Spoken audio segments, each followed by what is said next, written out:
listening to the Lutheran Ladies Lounge podcast. I'm Sarah. I'm Erin. I'm Bree. And I'm Rachel. We have another Lutheran lady in studio today. Always super fun. Yes. And we totally match colors. We're both wearing like this mauve pink color, and it's amazing. I'm so covetous right now. Like I'm breaking the 9th and 10th commandments. You got to look at the shoes, not my shoes, her shoes. Oh, they're pink, floral, sparkly, lacy. Yes, because pink is the best color. I'll go gouge my eye out. Be right back. It's a conversation with Creative Day. Erin, who do we have in studio with us? Today we have Kelly in the studio with us. And I paused there because our initial discussion actually touched on a challenging thing that many women face, and that is, what do you do when when your name changes and you're already really known by one name? Yeah, because you've gotten married. So we have today Kelly Uffenbeck, and many of you might actually know her as Katie Schuermann. She is the artist whose is it a company? Would you call it? Yeah, kind of. Like it started with like religious art and like paintings, but then it changed more into like greeting cards and prints. But now it's changed into, I'm actually getting religious art commissions now. So it's kind of changed. So I do a lot of commissioned portraits and teaching. But I think like this fall, I don't know, I might take some time off of teaching because I get so many commissions in the fall. So I'm trying to like, I'm always learning. Yeah. We just need, it's happy, beautiful art. It is. You know, like it has the fancy Lutheran name, but like really at the end of the day, we just need happy, beautiful. It is. It's all under the banner of Agnus Dei Liturgical Arts. And I know that many of you already are fans of this artist and her work. We are eager to talk today about the topic of creativity. But before we dive into that, let's talk just a little bit more about the whole challenge of names. But like, how important is it to be known? Like, as an artist, I feel like name recognition is a key part of your ability, like obviously not of your ability to create art, but as far as how you're going to engage with it as your profession. As a business lady. Yeah, exactly. Yeah. You need that. I know. I think of Erin Bode. Yeah. You know, same thing. Because I remember like, I sent her a note for something. Like I was like, thank you for like the art and song a few years ago. And I was like, Mrs. Sid Rodway. Because she really appreciated that. And I was like, I figured you probably wanted to be, you know, Mrs. Rodway. Even though you're Erin Bode, it probably feels nice to have someone call you that. I don't know. I like that kind of stuff. So. Yeah. Yeah. I don't know. I just feel like that would be a challenge for some people. I think you're able to more easily merge your professional and personal lives and navigate that sort of a challenge. But I think artists in particular, that becomes a question, like, or writers as well. Yeah. Like whatever you're known by that name when it needs to change. I was very fortunate in that I had basically only ever interned anywhere before I got married. So nobody knew me as Rachel Wesche. All of my published work, the little bits and pieces that have been out there, are under my married name, Rachel Bomberger. I never had to make that switch.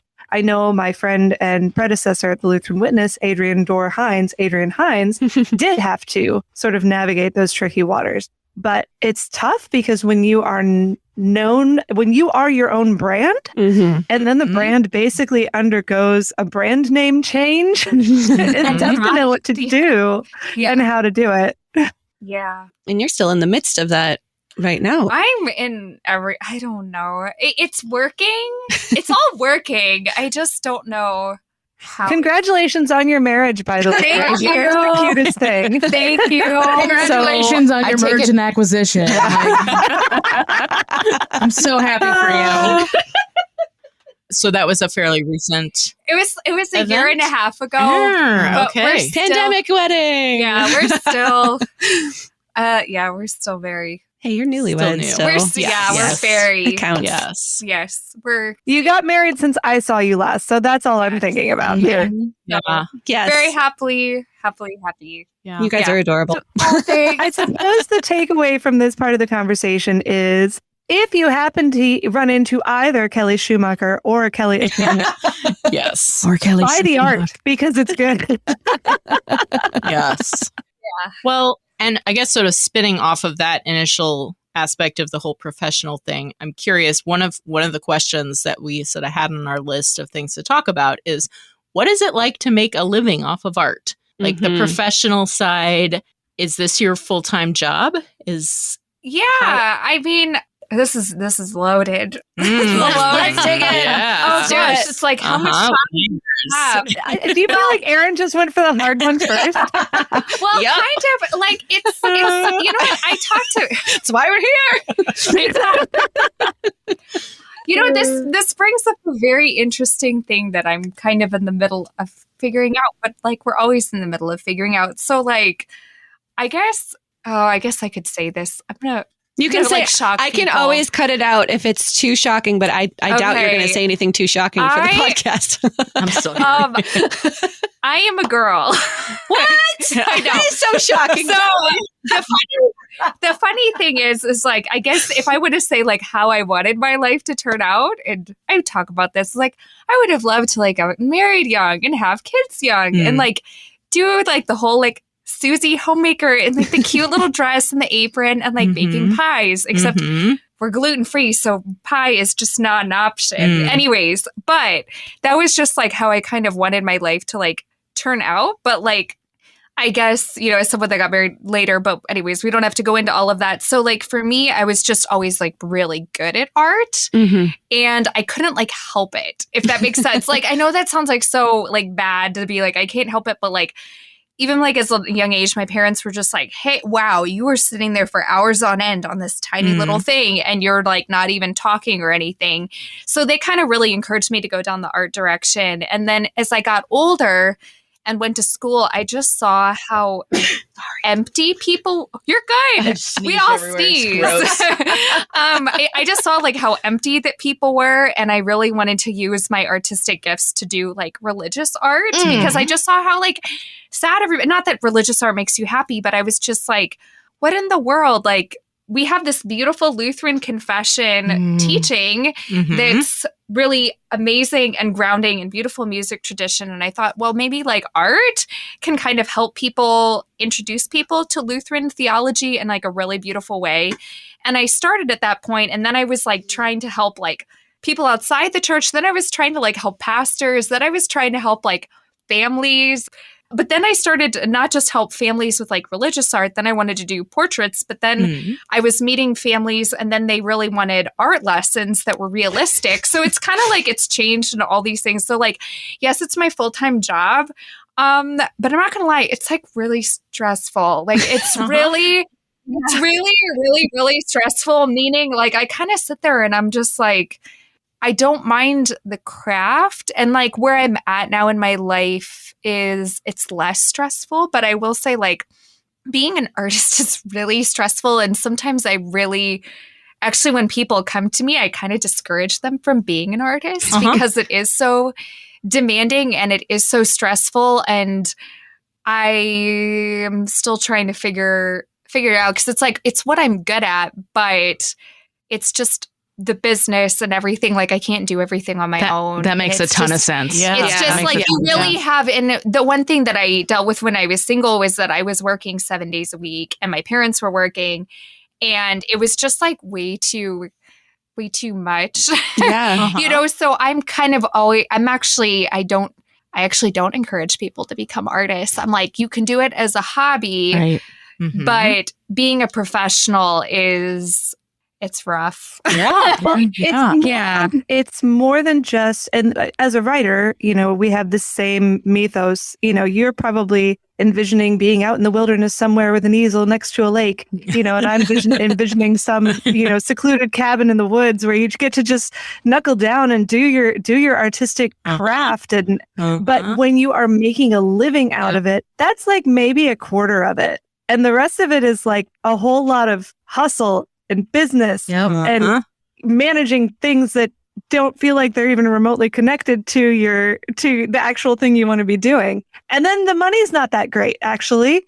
So yeah. I mean, I've gotten to a place where it's better now. Like I was doing religious art and I couldn't get it to like click for the longest time. And so I started getting a lot of help and just being like, what's better? And so now what I found that does work is pet portraits. I know, pet portraits, and also just teaching fundamentals. And the thing is that it actually works like really great because like, okay, sorry, like still in like mode, but it's like, you know, I get up in the morning, I cook my husband breakfast, I do some chores, he goes to work, I either like teach a little bit and then I'll come home and then I'll work on a portrait and then we'll go for a run and then I'll cook dinner and then it's like I'm done. And I'm just like, oh my goodness, why does everyone always acts like being an artist is this big like creative thing that you're just like stuck trying to be an individual and starving. And the way I've kind of set it up now is like I figured out I have to let go of my dreams and just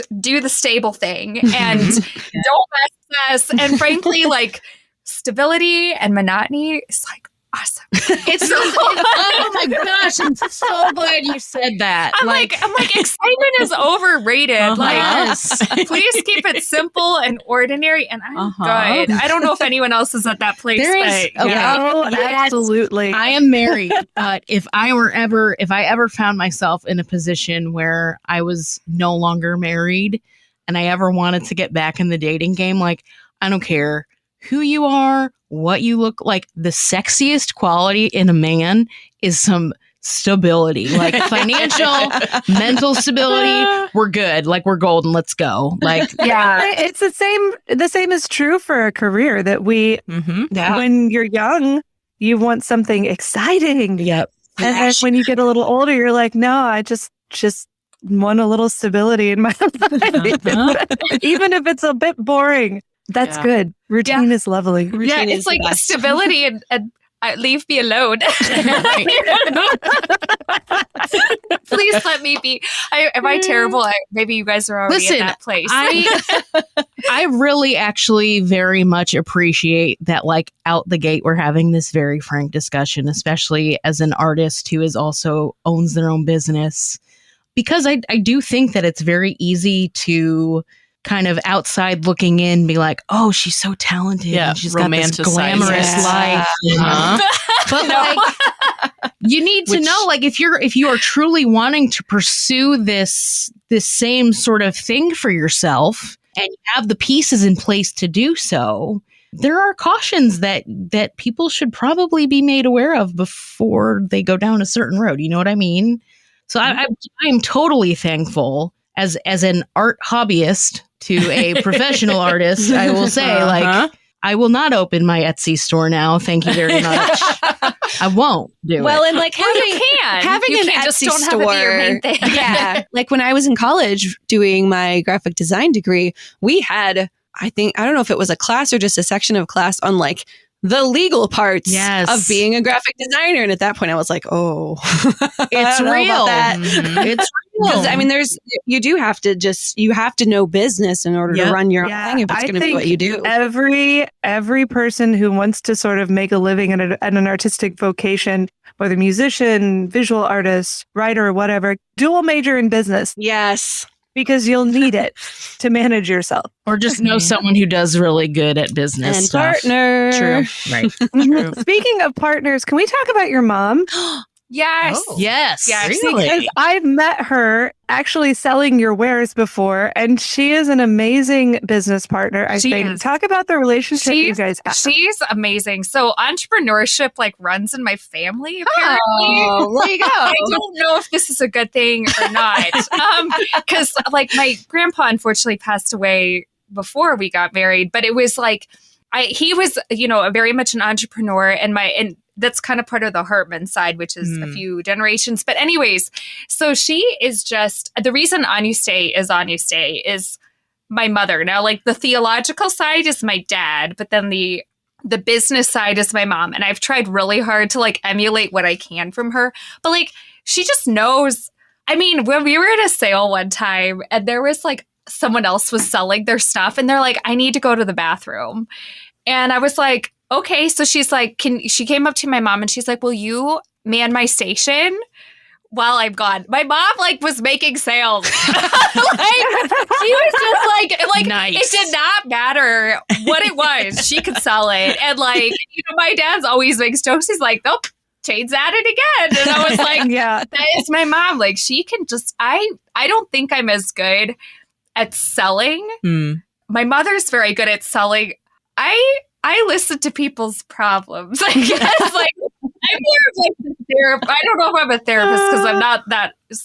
I'm a little all over the place, but like I guess I kind of like just try to make people like feel good, and then my mom makes the sale. She's like, "Oh, that's great. Here, have this piece of artwork." Right. I'm just like, "How are you?" Like all this stuff, like totally not related to art, and like talk about their stories and stuff like that, and then. Because I just can't sell I can, but it feels so weird, and I try. But she's like really good at like, all right, like, what do you need? Like, tell me this, and I'm just like, are you having a good day? Like, whatever. So yeah, you make the connection, she makes the sound. Yeah. You know what? That we talk a lot about women helping women, whenever we can.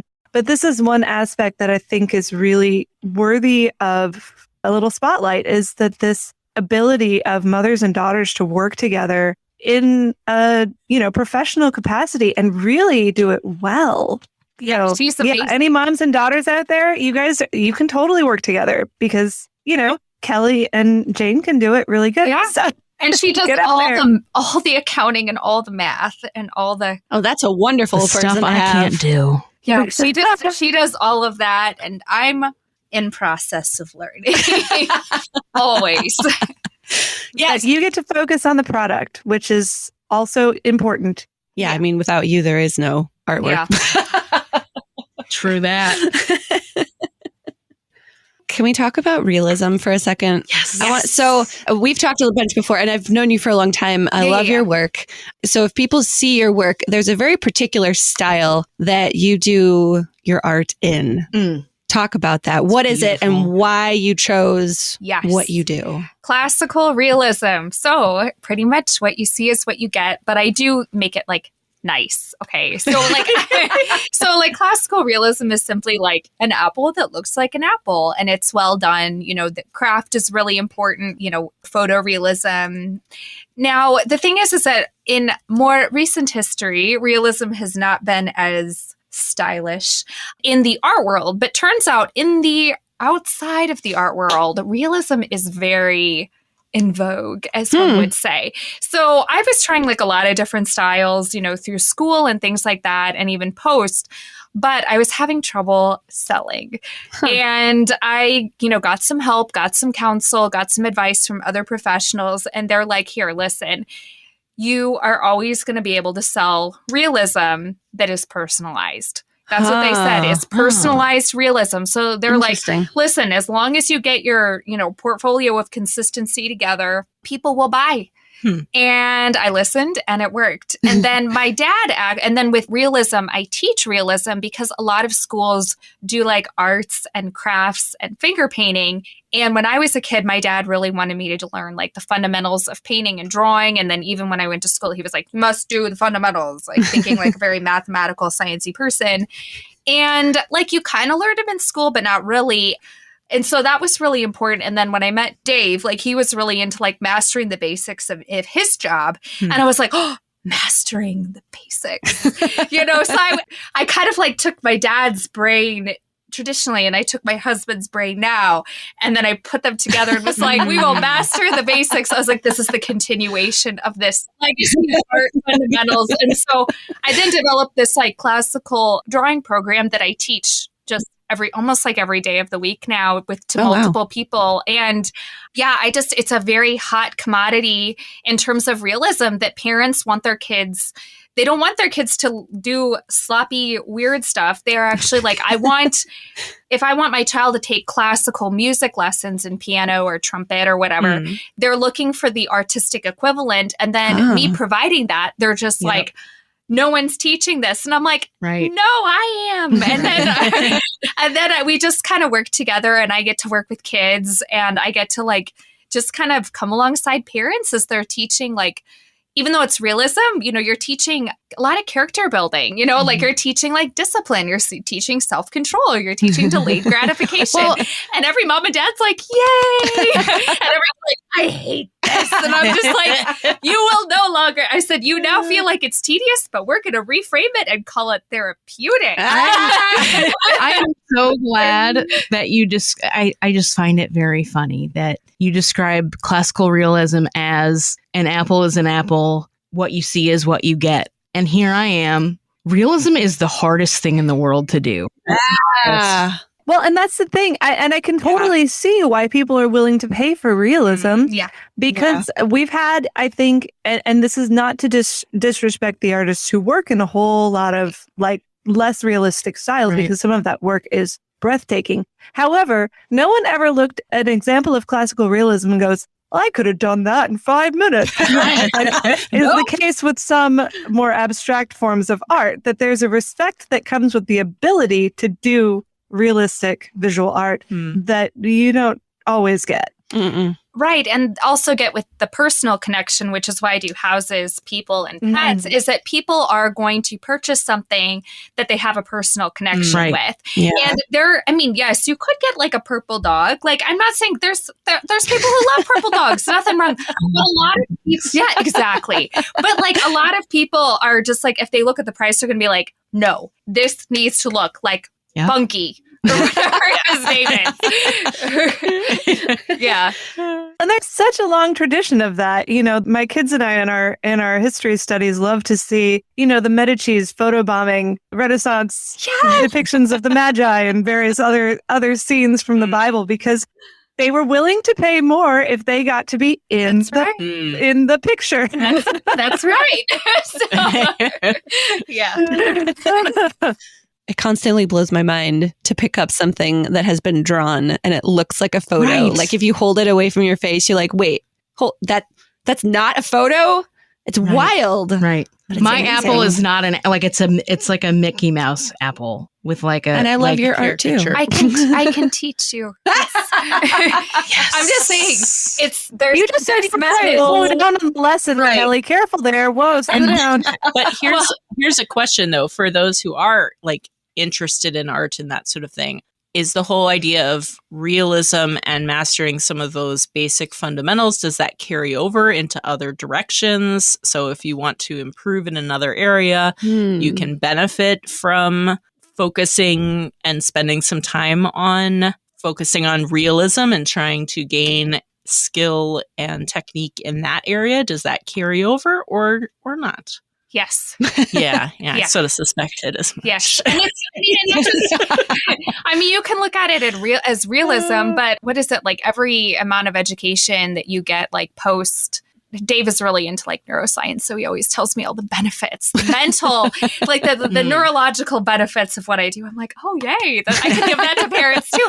But just like being able to make those connections within your brain and to be a lifelong learner. Like I teach people like through their 70s and beyond, But the thing is anytime that you stretch your brain and do something that's uncomfortable and you work on those fine motor skills, you work on that hand-eye coordination, you are just like decreasing your likelihood of dementia in the future, So there really is no downside because you're just going to be really smart regardless. But yeah, I will say like I teach it to, kids and it's like they don't love it now, but I'm like in the future, you're going to be really happy that you had this. And it's like I don't want to say it's boring. I always am like, it's not boring. It's therapeutic. But it's like, it seems really slow and tedious. But the neat thing is you can actually objectively chart your progress, at least how I teach with each assignment. So you have this grouping of assignments. You can see a clear amount. And then if you just keep working on it outside of class, my students are just like, I got so much better without even realizing it. I was like, yes, that's the point. I was like, so that's like the exciting thing is like, but they're putting in the repetition, to get better. They don't have to be here to here, here to here. It's just do. And then they little go, baby steps. Yeah. Didn't know I talk so much about teaching, but it's what you do. Yeah, it is. So I want to know how you do it. No, like it seems so magical to me when you look at something and having an art background, I also see things in this way when I don't know, I'm just like looking out the window and I see the sky and the side of the building, but like drawing that is so different from like taking a picture, because how do you analyze something to actually draw it and make it look real? Because it's not like I'm not going to take a blue marker and do a blue sky and then a black side of the building and be done. Like there's so much more. Yeah, I may not. I probably would. Yeah, exactly. I totally would. I'm right there with you, Rachel. I don't. Well, it's really tough because like you have methods and devices, but like if you want to get into the another thing that I'm sorry, I keep bombing like my husband's name in here, but like he understands this stuff. So like one thing that we geeked out over when we were friends was like eye tracking, because he worked as a eye therapist with how your eyes work together with tracking, divergence, convergence, and distance. This is not going where I thought it was going to go. But it's fun, isn't it? So his whole thing about what I was teaching, he actually took like one drawing class with me, and he actually did pretty good. Aww. Even though he doesn't really have any background in drawing, because he was looking at it as an eye therapist and working on his eyes working together and his hand in terms of eye tracking and increments. You married a nerd, and this is awesome. I love this. Keep going. So it was just like a super fascinating thing that we kind of both like, is that we saw like the same things, but in like a different way, but he saw it in a very analytical approach. So just like the idea of, how a camera works, but he kind of saw how you would break down a picture in terms of its more analytical components, but also in how do you track your eyes working together as a therapist, because he actually had to do this with people that had concussions. Whoa, so he would be helping them train their eyes through exercises. So he was trying to use the methods that he would teach people to draw. And by science of art. I know. That's amazing. But see, that's the thing too, is to kind of demystify it. Everyone thinks it's this like magical thing, and it kind of is. But like what we also have this theory is that maybe like those of us who are like better at drawing, it's that maybe the eyes are better at tracking naturally. Interesting. Like on the flip side, like I'm really good at this, but I have no depth perception at all. I have like none. So I have to like on the road, everyone's like, you drive like a grandma. It's like, I can't see how fast, so so it might be something that people have kind of a different. That's really interesting. I'm trying to learn to draw. I don't draw, but all my daughters do. Yeah. They all love their art. And so I, for our homeschooling this spring, I said, well, you guys teach me how to draw. We'll take turns being the art teacher. And so I've been trying to do a little bit more of it, but it's requiring me to see the world as like shapes and layers, and textures and shadows and colors. So being able to flatten that in your brain would make it a lot easier. So that's My husband makes fun of me for taking pictures of like different patterns and shapes and things, because I see them and I see the art in them. He's like, you're being silly. But that's a manhole cover, Sarah. That's weird. But it's beautiful. And like, I don't know. I love to see just the art in everything, because there's shadows everywhere, and there's colors and layers and all of these things. And I think you're right that some people's brains are just wired in a way that you're able to see it in a different way than other people who just maybe don't see it that way, but then they see other stuff in a way that artistic people don't see. So yeah. So I mean, I don't really know, like if you were to break down like the science of my eyes and my, and my brain, like if it would actually, if it would be different, and there might be a distortion in there that just makes it really easy for me. Like, I don't know. Yeah. I feel a science experiment coming on. Yeah. Okay, I think we need to talk about being Lutheran and being a Lutheran liturgical artist. Now, granted, you're not doing quite as much as you did maybe a little while ago, but that is still a huge part of your life as an artist. How do you share your faith and your liturgical sensibilities through your artwork? Yeah, actually, it's kind of cool how like I kind of was like, maybe liturgical art was not meant to be, and I kind of like let go of it. But then I got like some church commissions, and I was like, woohoo, maybe not. But because I kind of went the wrong approach, I kind of had to rework things. So like St. Paul's Lutheran, even though it's not Liturgical. They asked me to do 2 retirement gifts for their teachers of the church buildings. And I've done some like church building commissions.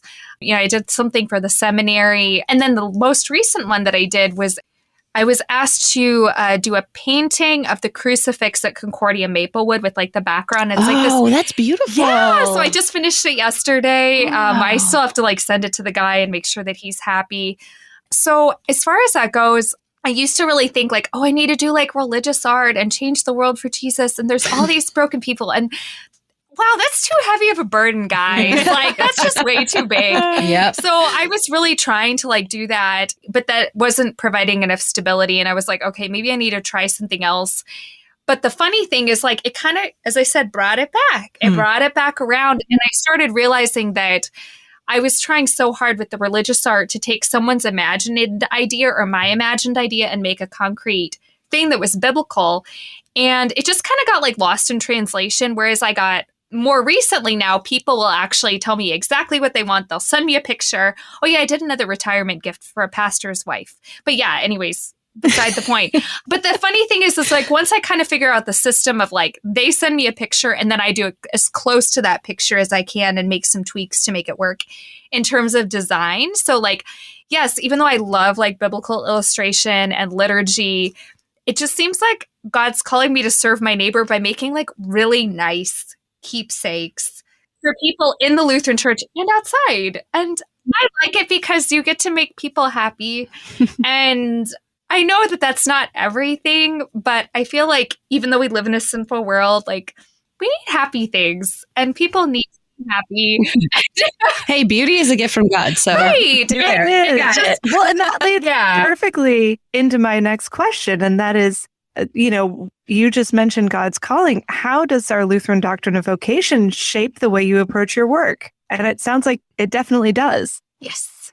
Yeah. Because the number one thing now is like, I was reading Titus chapter 2 like a few weeks ago, and it was like, love your husband. And I was like, yay, this is great. That's easy. I was just like, because we can get even within our vocations, we can get like so caught up in all this stuff. And I was like, I can't. Then I was like, oh, I like this one. I think I'm going to do this one. I'm going to write this one down. Yeah. So I don't know. Sometimes I think like, even though like we have a lot of hats, it's like, sometimes it's like so easy to get consumed with all like the calls we think we have instead of the calls that are actually objectively written in scripture. And I'm really trying to really work on those instead of being like, is God calling me here? Is God calling me here? I don't really know. And then it's like, no, Kelly, God's calling you like here, read this, honey. Well, take this for what it's worth. I'm certainly not trying to pressure you into taking your art career in a certain direction. But I'm looking at your website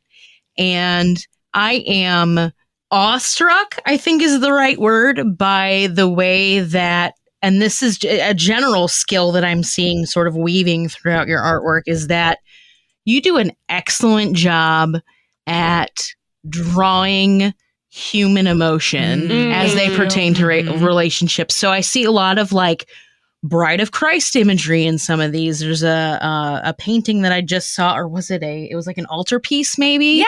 With Jesus embracing a bride, or it's like a wedding ceremony sort of situations. I think the neatest things that I'm seeing on your website have to do with sort of that Bride of Christ imagery and the very real emotional relationship and the emotional rawness that can come with being married to somebody. I think that is just, not to say that you need to go back to just drawing pictures of Jesus in the church, but I love it.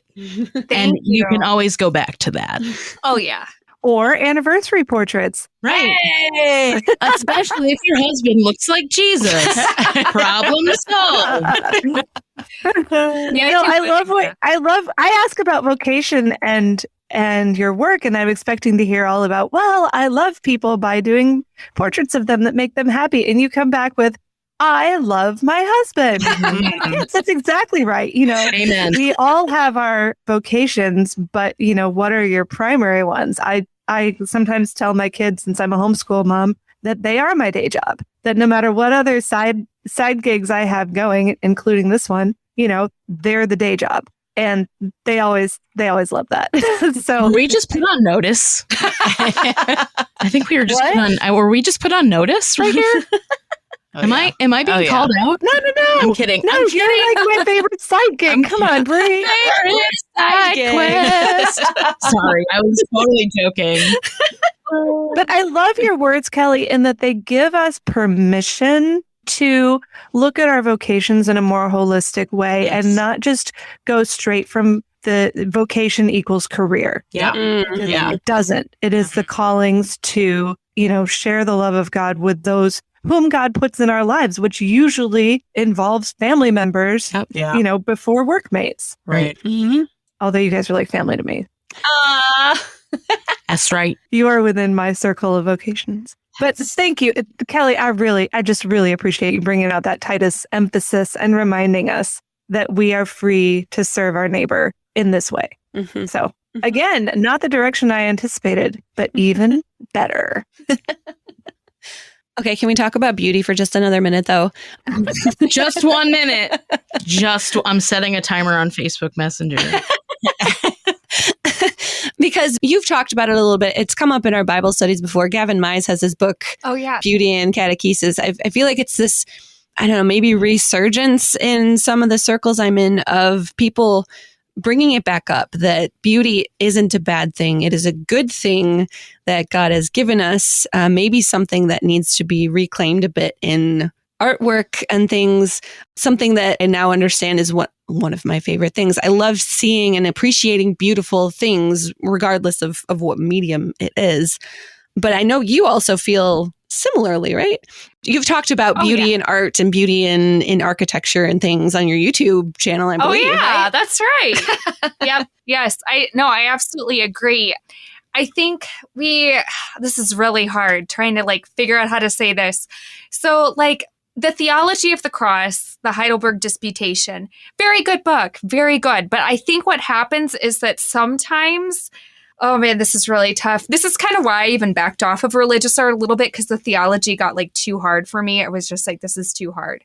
Anyways, but a lot of times I think people kind of think, oh, God's working through ugly. And it's he can, but that's not the only way. And sometimes I think they take one of those theses in the Heidelberg Disputation and then mix it with postmodernism, modernism in the 1970s. It's crazy, friends. It's a hot mess express, like you guys know. Anyway, but the thing is, Heidelberg disco. But I'm also a really big fan of the Heidelberg Disputation because it does kind of give permission for the ugly and the sad and the decaying to exist. However, I feel and this is kind of where you have to be so careful, because it's I'm going to sound like a theologian of world glory, but I'm actually not, is that God, you can't just look at that portion of the Heidelberg Disputation and discount the entirety of Scripture. And the thing is, Bierman was our fill-in for a while, and I had attended some stuff with Bierman before, and I love that. I think, or is it Olowski? I forget. It was Bierman. But maybe Olowski was a different. They talked about creation being very beautiful, exceedingly beautiful, and I was and I had this idea years ago, even though I read the Heidelberg Disputation. I was wait a second, friends. Hello. There's yes, there is sin in the world, but we're still allowed to enjoy a beautiful day. We're still allowed to, I'm sorry, when we cook food for dinner, let's to mix up prescriptive and descriptive. When people cook a really nice meal, they use a nice plate, they use a nice fork, they have the good food, they pick the best ingredients. And I was kind of why is art just literally poop? I mean, in the world, I'm kind of serious. Marcel, soundbite, friends. I know, Marcel. I'm sorry, I'm going to be so mean to Mr. Marcel Duchamp, but they're literally putting poop in a can and all this stuff that's just disgusting and decapitated heads. And the thing is that as Lutherans, sometimes I feel traditional, in the 60s and 70s and 80s, we were just like, well, but this is the fallen, sinful state of the world, so it's okay. And I'm like, no, it's not. Like, this is actually like gross.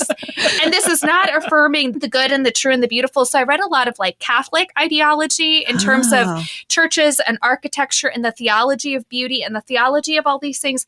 And I saw that their art and architecture was not reflective of the Heidelberg Disputation, which is what I kept getting pushback from pastors, is that what their theology was reflective of was Genesis, Revelation, Song of Songs, and the Temple of Solomon. And the thing is that as Lutherans, we kind of jumped on the postmodern bandwagon and the modernism bandwagon. And then we jumped on the whole like modernism is okay and like abstract expressionism, it's fine because it's all under grace. And it's like, no, actually, all of this is totally antithetical to traditional Catholic Church art and architecture, and we can hold to some of this. Now, there's some stuff that's off, but we can hold to this because this is also in line with the sacred music tradition. It's like, this is not disparaging. And they're looking at all of these examples where God is making creation beautiful and respecting craft and delighting in objective reality. And I can go into my issue with icons as well, because they're just, unfortunately, even though as beautiful as they are really a gateway into mysticism that can be potentially very dangerous if you're following the true orthodoxy of it. Which is, as I said, this is why I kind of backed off, because the theology just got way too deep for me as an untrained person. Where was I going with all of this? Oh, yes, back to beauty. So to kind of go all the way around with beauty is a reflection of the essence of God. It is his creative work. And God created us good. We fell into sin. Totally yucky, okay? But then God is working to redeem and to restore creation. You know, and I think we have to like watch this so carefully because things can get into idolatry very quickly. But it's like, God did design us in Genesis to get married, to have children, to fill the earth, to steward creation, to work hard in our vocations. And he gave us a beautiful garden and beautiful food. And like, he made Adam and Eve like beautiful and all these things. And yes, sin comes in and steps in and causes problems. But I think we still have to uphold and respect and revere and preserve as much of that as possible, even though we are still awaiting the new creation and the redemption of all things. Yikes, that was a lot. So to sum up, art can be beautiful. Ugly art is like poo. Did I miss anything? No, it should be beautiful because one of your jobs as an artist is to see the world with the loving eyes of someone who's been redeemed by Christ and to show other people what you see. Mm-hmm. You did so much better than I did. It's 'cause she's a writer. Yeah. Girl, it's true. Yeah. Words are her paint. Yeah. Someone really poop in a can and call it art? Oh, yes. There's, and far worse. Why? Yeah. It's a political statement, but we don't need to go into any.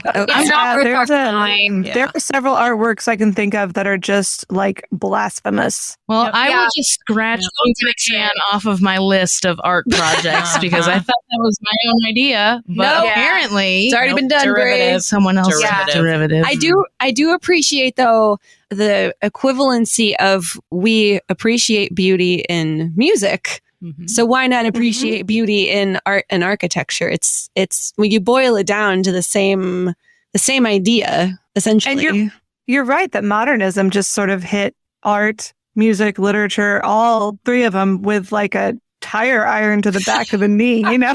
Oh, Nancy Kerrigan, what are you doing here? We don't have a show in class. Oh, yes, sorry. It's mixed up. Tanya Harding, what are you doing here? So good on you, Kelly, for showing the world that art can be beautiful and should be beautiful because it's your job. Thank you. Obviously, you are a wealth of opinions on art, and I really love that you've thought about this very deeply. Can you, as someone who's still just a baby artist, mostly doing it for the sake of my children, what advice would you give to aspiring artists, young and old? Like, what could I say to my daughters who really, they draw every day, they love it, They don't want to go into it for a career because I've had a long talk with them about exactly what we've talked about today, but they want to be artists for all of their lives. What wisdom can you share with them and with me, who has just graduated from stick figures? That? Oh, wow. Okay, so there's a few. Okay, going to zoom out and then zoom back in. In high school, I took every art class I could and a lot of home ec classes. Oh. And I don't know if this is going to make any sense, so just bear in mind. So I loved sewing. I tried cooking. I'm trying cooking now. It's going all right. Your husband is still alive, so it must be going okay. He's okay. Yeah. I did a lot of childcare through my early 20s and through my late teens. And I did house cleaning, and I did nannying, and I did disability care. And for me, even though I was really good at art, I have just a strong desire to nurture and care for people. That is just it's the art is my tick a little bit. It's just a tick or something. I have to just keep busy and just and crazy long attention span. But it's my art always had a function of not necessarily self-expression, but it's how can I help somebody else that's hurting? And there's a lot of compassion underneath that. And so my advice as a mother, if I was to have children and raise them, or your children, you're trying to guide them, is, I would definitely encourage them, do realism, do painting, do drawing, take classes. This is so good just for their personal development. I do all of that for families, and it's so much character building, but, teach them, the life skills, teach them how to sew, teach them how to cook. I feel that's something that's really lost generationally between mothers and daughters as well, is that whole homemaking and trying to run a household and run a family. So I kind of took both of those, and my hope was to really get married young and have quite a few children. Now I got a little very older, and we'll see how that goes. But the thing is I had my, I kind of kept just making art while I was waiting and trying to find the right person. It just had a lot more time to develop that than a lot of people do. So my advice is keep those skills, but man, as far as a job, don't send them to art school. Find a good teacher or even online stuff and just learn those fundamentals. And that's kind of one thing that I do is I'm just trying to help families nurture that creative element, but not being stuck with getting an art degree where I feel so mean. I'm really not trying to be I don't want them to get stuck with an art degree. And then, because there's so many people that get the art degree and they're now what do? I have no business skills. I don't know how to do realism. Where do I fit? And I'm kind of listen, I'll teach you those skills so that you can actually sell and actually teach if you want to, so that you can either, I don't know, focus on getting married and having a family, or you can focus on something that's a little bit more stable. That's my advice. So your wisdom is, and I asked for wisdom, it's hard. So be aware of that. Yeah, no, that's and it's great wisdom. It's not practical. I'm going to be kind of difficult on this, and shock, but I would not, if I had a son, I would not encourage him to become an artist. I would encourage him to learn how to draw, but I would say, go do something else. Now, you learning these skills, if he wanted to be an engineer or, do something like that, props to him. But I would not recommend it because it is so unstable. And those people who are men who are artists, they have not been able to feed their families on what an artist makes. So I would highly discourage, look at drawing as a skill. Now, girls, maybe if they, get married, then they can do. What was recommended to me is that being a portrait artist was a great stay-at-home mom job, is that you still had something on the side, but it would give you the flexibility so you could have children. So that's kind of my advice for your children. But that could tentatively change. But I lived with my parents until I got married. It's not easy. And I would really, I'm very honest with people. You can have it as a hobby or as a side gig. I would not recommend it be your bread and butter. I think throwing in 2 cents here, because I also one of my majors in school was art, well, graphic design, not art like you can do, Kelly. I am not nearly as talented as you are with this, but it's been a helpful thing for me to have as a skill, something that I was trained to do that I can now use as part of my job. So I totally hear what you're saying and totally respect that. I think I'm doubling down on if you have those skills, hone them, learn how to do it well, because you don't know what you'll be able to do in the future. And it may be very useful, but you probably also want to be honing other skills that can make you, that can earn you a living and be a productive adult as well. Yeah. And I was a special case in that my parents, I mean, I lived with my parents until I was 31. I mean, I lived with them a really long time because their mentality was, God gave you a gift. We're going to help you do that. But what did that mean? That did not mean leaving the nest. I mean, it did, and I really tried to I was really trying to figure it out, as far as what was going to be better. But, I would never discourage my child from being good at art. But as far as a stable job, from what I've talked to, a lot of people cannot stay. Right. They can't do it, or they do it second career like Ed Riojas, and so it's talented. Only part-time, and it's not, and it's unstable too. The men that I've talked to, they cannot support their families, and that's why I'm just like, don't do it. But don't do it as a job. Just do it because you love it. Now, I was very fortunate in what I did, but I don't think that what my parents have done for me, as generous as it is feasible for a lot of people. I don't think it's feasible for a lot of people. And and as grateful as I am, I think that it's not the most practical thing. And my parents and my husband and we tried to figure out something that was a little bit more stable, that would be more flexible, where I could actually take care of my health, because my health was declining with how much I was working.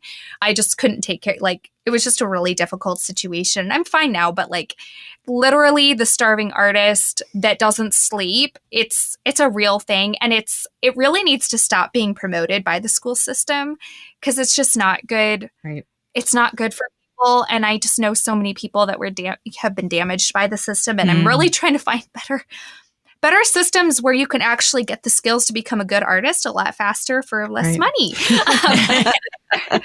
Yeah. Sorry, that was a lot. As a mother, I really, really appreciate this. I do want to go back and circle back to something that you've said several times during this interview that I've just had conversations with my daughters this week about. You have said several times, I'm really good at art.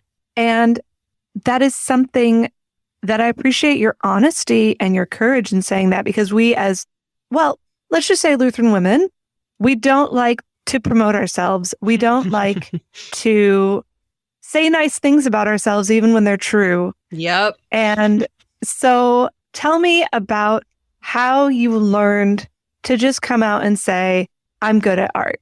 Oh, wow. You're going to be thrown for the answer, actually. Okay. I love it. Go for it. So the thing is that it's going to shock people. Like, I like art, and I guess I could say that I love art, but the main thing is that I'm good at it. And I have to distinguish that from what I really love, if that makes sense. Interesting. Yes. And that's why I say is I'm good at it, not because I'm trying to like actually self-promote, but to indicate that I don't want to be defined as a person by it, if that makes sense. Like, It's not that I sat there and when I was a little kid and was like, I dream of being a famous artist. I've never had that. I'm a very boring person. Sarah goes to church with me. She knows that me and Dave sit next to each other and we don't talk to anybody, and we sneak out. Like, this is like, no, it's true. This one, Dave taught me this thing called the Uffenbeck sneak. And I that's love why it. he does it. Yes. That's hilarious. Yes. So he's just like, Kelly, we can slide in and slide out. I was like, oh, really? We don't have to pay, no one has to know we're here. And that's kind of one reason I liked him, is because people would oh, you're Kelly Schumacher. And nobody knew who he was. And I was like, excellent. I want this one. And so he's just like Mr. Fly under the radar. Invisibility shield. He really is. He really is. He's like, this guy took us so long. I know. So like, he just has this magic ability. And I was like, I would like to form an alliance with you. I was like, I just started watching that and I love that line. And I'm like, Dave, I would like to form an alliance. You know, like, introvert, level up. Yeah. Anyways. So where was I going? I keep getting so scatterbrained with this story. Oh, you can say you're good at art out loud. Yes, I'm good at art. And I have no problem saying that because like, that's me just realizing like God gave me a natural ability. I need to use it. But as far as like what I'm deeply passionate about, it's like marriage and family. Like that is my jam. Like marriage, family, caring for people, you know, grandparents, grandchildren, you know, children, like that is like the heart and soul of what and Jesus, obviously, but like, you know what, but like context of a Christian family, like that is just like, if you look at all my religious art, it's about Jesus in the church or children and Jesus. And it's just all of that. And so I kind of had to preface that because like in the past, I was really, I don't know, I can say this, but like I was really kind of like attacked and accused of like, your career is what has kept you from getting married. And like, you're a feminist and you're career minded. And it was like so hard because I was like, I want to get married, so I'm making art about it. It's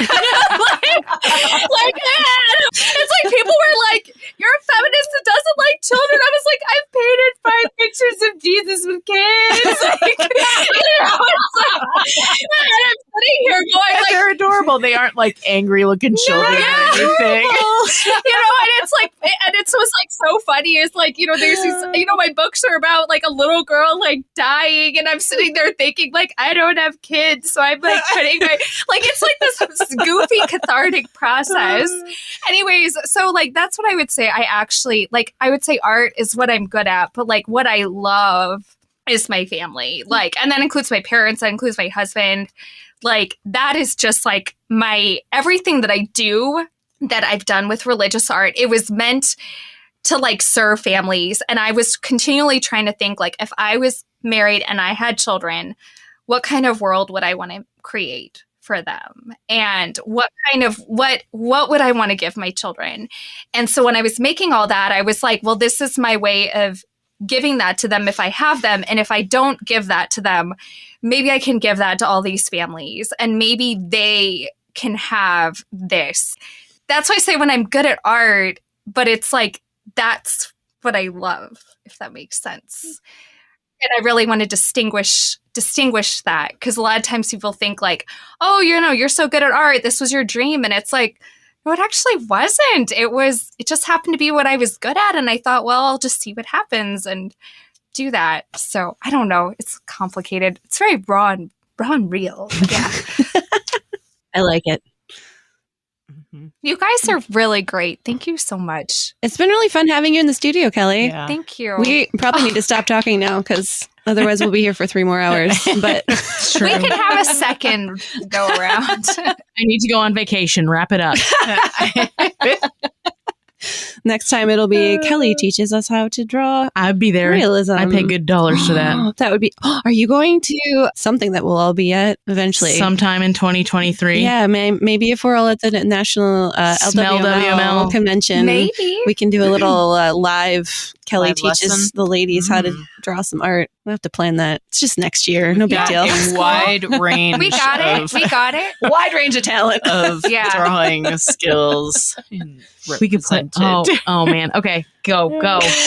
Now I'm just vomiting like ideas. Bree has the wheels spinning, and we have to wrap it up. Just wrap it. Where can we find your art, Kelly? AgnusDeiArts.com. That's AgnusDeiArts.com. And I've never said that before.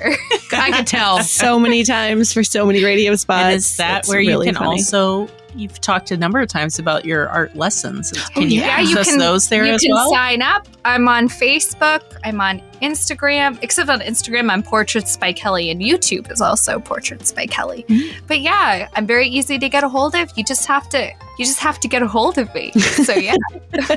I'm seeing agnusdeiarts.com/lessons. Hey. Yeah. Seeing that you only do in-person lessons at present. For now, yeah. So anyone in the St. Louis area, drop her a line, because yeah, that would be, I'm a little jealous of you St. Louisans right now. Oh man. Also, if you have a pet and you want a portrait, totally do that, because your pet portraits are amazing. I love them. Thank you, Sarah. I need to do them eventually for my kitties. I know. I was thinking that. I was like, Sarah, I know. I see your cats on Instagram. I love my kitties. agnusdeiarts.com. Fantastic. Thank you so much for joining us in the studio, Kelly. This has been super fun. As always, ladies, you can join us in our Facebook group. We'd love to hear your thoughts and opinions. As always, lots of prayer requests and all kinds of things. Or if you want to just give a shout out to Kelly in the group, also you can do that. Join us, the Lutheran Ladies Lounge, on Facebook. You can also follow us on Instagram at Lutheran Ladies Lounge for some more content. If you aren't on social, or if you just like to get Lutheran Ladies in your inbox, you can join our monthly e-newsletter list. You can find out how to do that in the show notes for this episode, or you can just send an email to lutheranladies@kfuo.org. You can find all of our episodes at kfuo.org/Lutheran Ladies Lounge, or on the KFUO radio app, or on your favorite podcasting app. You're listening to the Lutheran Ladies Lounge podcast. I'm Sarah. I'm Erin. I'm Bree. And I'm Rachel.